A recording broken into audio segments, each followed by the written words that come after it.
नमस्कार, मैं हूं पी के बैद। स्वागत है एक बार पुनः आप सभी लोगों का हमारे यूट्यूब चैनल पे। आज हम आप लोगों को कुछ ऐसे महत्वपूर्ण प्रश्नों को सॉल्व कराऊंगा जो आप सभी के आयुर्वेदा के जितने भी वनडे एग्ज़ाम्स होते हैं, जैसे आपका एमडी आयुर्वेदा है, एमएस आयुर्वेदा है, मेडिकल ऑफिसर है, जेआरएफ एंट्रेंस है और प्रीवियस ईयर के पेपर हैं, आयुर्वेदा फार्मासिस्ट है। आयुर्वेद के जितने भी एग्ज़ाम्स होते हैं, सारे एग्ज़ाम्स के लिए महत्वपूर्ण प्रश्नों की सीरीज को लेके मैं आया हूँ। काफ़ी लोगों का कमेंट आ रहा था, करीबन 250 से 300 कमेंट आए थे कि सर आपने आयुर्वेद से संबंधित विषयों को बढ़ाना क्यों बंद कर दिया। तो आप सभी लोगों के कमेंट का और आप लोगों के सुझाव के कारण मैं पुनः आप लोगों को महत्वपूर्ण प्रश्नों की सीरीज लेके आया हूँ।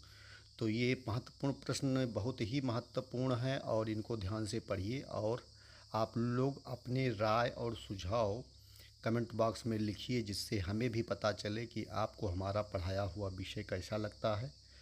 तो देर न करते हुए आइए हम आप लोगों के प्रश्नों की सीरीज को शुरू करते हैं। तो प्रश्न नंबर 1 है, ब्रह्म संहिता में अध्यायों एवं श्लोकों की संख्या है। तो ब्रह्म संहिता में जो श्लोक और अध्याय हैं उसमें 1000 अध्याय और 1,00,000 श्लोक हैं। इसमें आपका डी विकल्प सही हो जाए। आगे के प्रश्न देखेंगे। इसमें दिया है अंजन निदान के रचयिता हैं। इसका गा विकल्प सही होगा अग्निवेश। इसे टिक कर लीजिए। नेक्स्ट प्रश्न देखेंगे। इसमें दिया है अग्निवेश का काल है। इसमें आपका 1000 ईसा पूर्व वाला जो है का विकल्प, यानी का को ए समझेंगे, ABCD में समझेंगे आप लोग, तो इसमें 1000 ईसा पूर्व होगा। नेक्स्ट प्रश्न देखेंगे। इसमें दिया हुआ है चरक संहिता में वर्णित कुल योगों की संख्या है। तो इसका डी विकल्प सही होगा 1950। कितना विद्यार्थी? 1950 टिक कर लेंगे सभी लोग।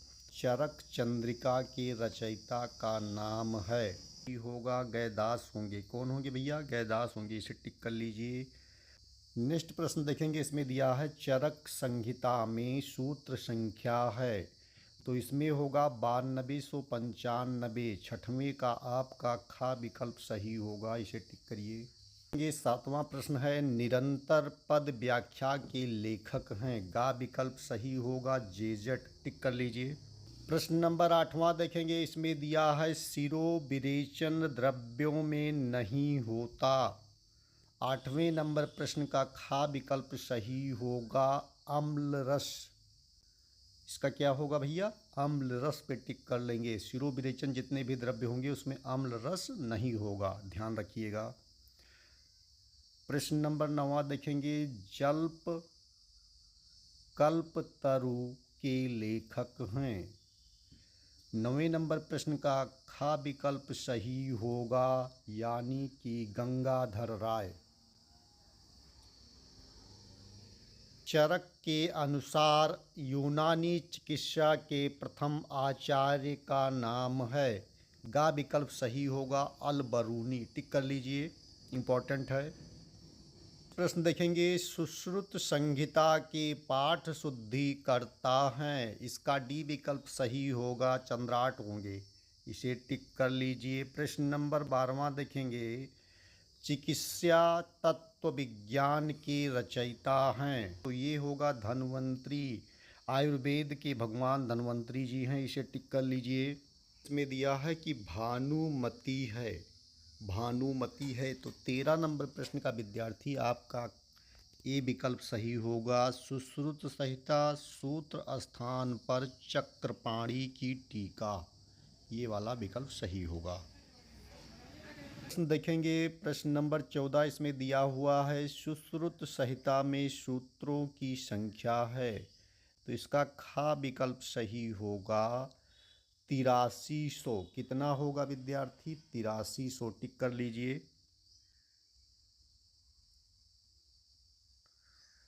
प्रश्न नंबर 15वां देखेंगे। निबंध संग्रह टीका किस संहिता पर लिखी गई है? निबंध संग्रह टीका किस संहिता पर लिखी गई है? 15 नंबर प्रश्न का बी विकल्प सही होगा अष्टांग संग्रह। कौन सा है विद्यार्थी? अष्टांग संग्रह। सुश्रुत संदीपन के लेखक का नाम? गा विकल्प सही होगा हराड़ चंद्र जी जो है इसके होंगे, इसे टिक कर लीजिए। किस संहिता पर सर्वाधिक टीकाएं लिखी गई? 17 का आपका डी विकल्प सही होगा अष्टांग हृदयम। अष्टांग हृदयम जो ग्रंथ है उस संहिता पे जो है बहुत सी टीकाएं लिखी गई हैं, ध्यान रखेंगे। मोस्ट इम्पॉर्टेंट प्रश्न है विद्यार्थी। सर्वांग सुंदरी के लेखक हैं?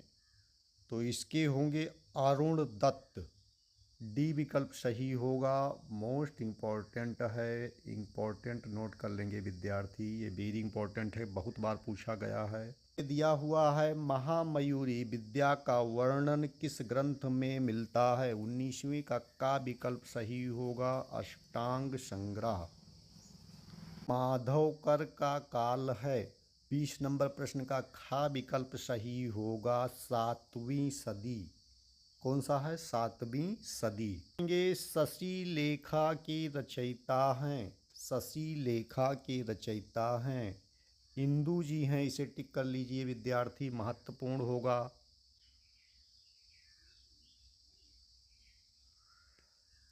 22 नंबर प्रश्न देखेंगे, किसने बृहत्त्रयी ग्रंथों पर टीका लिखी? 22 का गा विकल्प होगा डल्हड़, टिक कर लीजिए। प्रश्न नंबर 23 देखेंगे, इसमें दिया हुआ है अम्लपित्त का सर्वप्रथम वर्णन किसने किया? 23 का विकल्प सही होगा माधवकर ने। किसने किया विद्यार्थी? माधवकर ने। सभी लोग वीडियो को लाइक कर दें और अभी तक चैनल को सब्सक्राइब नहीं किए हैं तो चैनल को सब्सक्राइब कर दें, मेरे मित्रों को भी शेयर कर दें। और आप लोग इस वीडियो के बारे में, हमारे पढ़ाए हुए तरीक़ों के बारे में अपना कमेंट सुझाव ज़रूर लिखिए। आप लोगों का एक कमेंट, एक लाइक, एक सब्सक्राइब हमें मोटिवेट करता है, नई ऊर्जा देता है आप सभी के लिए महत्वपूर्ण वीडियोज़ को लाने के लिए। प्रश्न नंबर 24 देखेंगे, आतंक दर्पण के रचयिता हैं?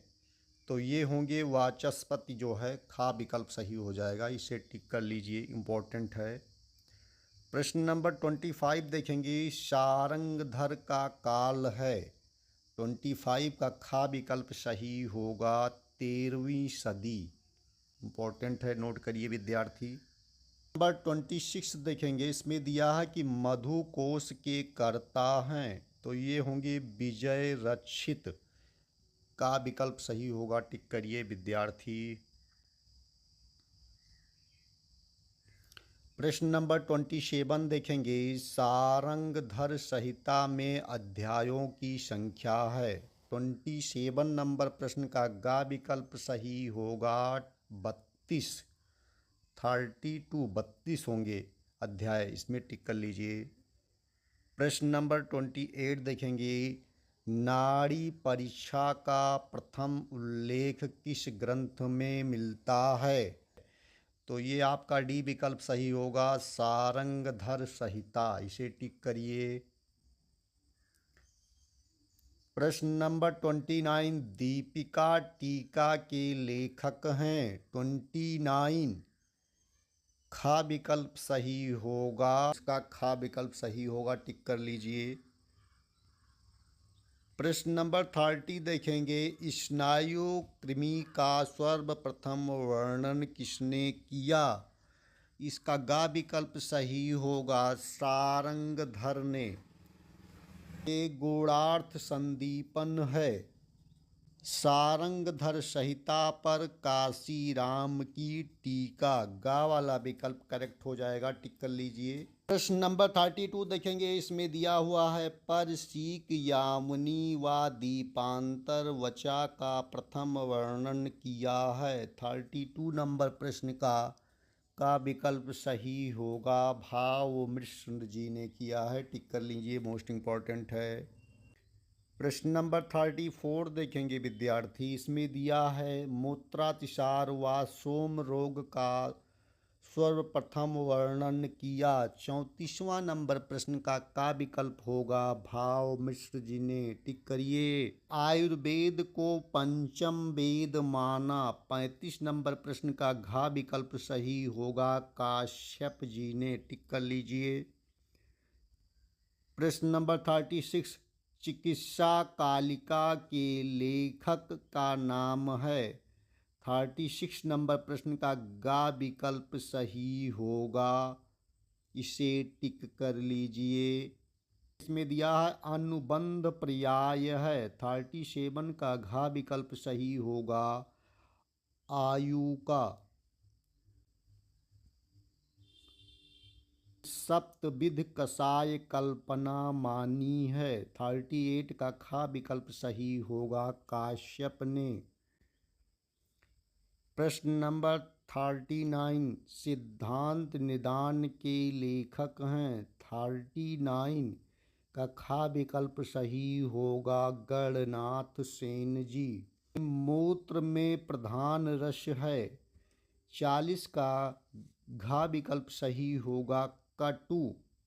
कौन सा रस है भैया? कटु रस है, इसे टिक करिए। प्रश्न नंबर 41 देखेंगे असमांतक शीर प्रयोग होता है वमनार्थ वमन कराने के लिए। टिक करिए। 2 देखेंगे सर्वश्रेष्ठ अवस्थापन द्रव्य है। 42 का विकल्प सही होगा पाटला, इसे टिक करिए। प्रश्न नंबर 43 देखेंगे चरक के अनुसार कुल विरेचन योग हैं। चरक के अनुसार 600 विरेचन योग हैं। देखेंगे चरकोक्त कुल कषाय संख्या है। 44 का होगा 500, 500 टिक कर लीजिए।